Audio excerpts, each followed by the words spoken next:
Quarterback Will Levis officially out for the year in a development that could turn the summer quarterback market on its ear.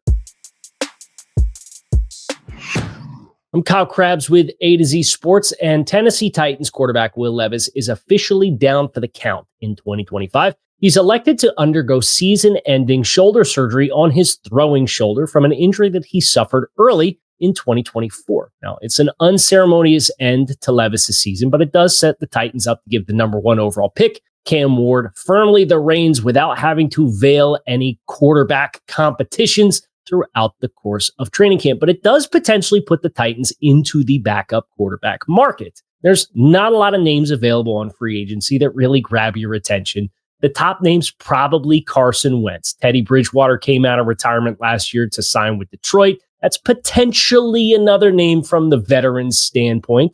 But you look across some of these other quarterback rooms across the league, and you see some overpopulated rooms that could potentially have the right name for a team that wants to get something for a player that they might otherwise cut. And Tennessee will have to decide if names like Brandon Allen and Tim Boyle really wet their whistle as far as what their backup quarterback situation is going to look like. But you could potentially see a name like Jameis Winston, who signed a 2-year, $8 million contract available for someone. Not to say he's the right fit for Tennessee, but remember, the Giants signed Russell Wilson as well and then maneuvered the NFL draft and drafted Jackson Dart. Makes Jameis Winston's presence in the quarterback room probably a little bit redundant. The same could go for Kenny Pickett in Cleveland. Kenny was traded for the second time in as many Marches, going from Philadelphia to Cleveland to play what was scheduled to be the last year of his rookie contract. But then the Cleveland Browns drafted two quarterbacks in the 2025 NFL draft to go along with Joe Flacco,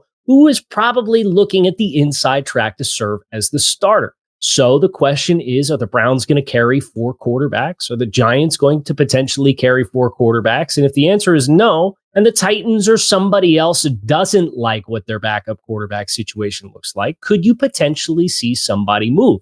Tennessee introducing themselves into the backup quarterback conversation at this point after this development with Levis could potentially help create a little bit of extra demand and potentially have us see a backup quarterback traded at some point between now and cut downs at the end of training camp.